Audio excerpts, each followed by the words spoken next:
বর্তমানে গুমরাহি ও মূর্খতার যুগে মুসলমানের মধ্যে অসংখ্য গুমরাহি মাথাচাড়া দিয়ে উঠিয়াছে। ওর মধ্যে ইহাও একটি যে অনেকেই ধারণা করে যে কুরআন শরীফ হেফজ করা অনর্থক, বরং সময়ের অপচয় বা মস্তিষ্ক ক্ষয় ছাড়া কিছুই নয়। কিন্তু আফসোস, আমাদের ধর্মদ্রোহিতার যদি এই একটি মাত্র দৃষ্টান্ত থাকিত, তবে উহাকে দূর করিবার জন্য বিস্তারিত আলোচনা করা যাইত।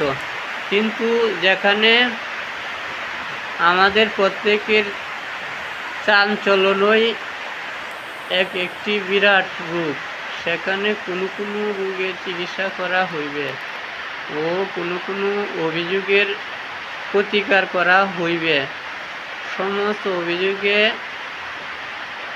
অভিযোগ আমার আল্লাহর দরবারে আমরা তাহার সাহায্য প্রার্থী।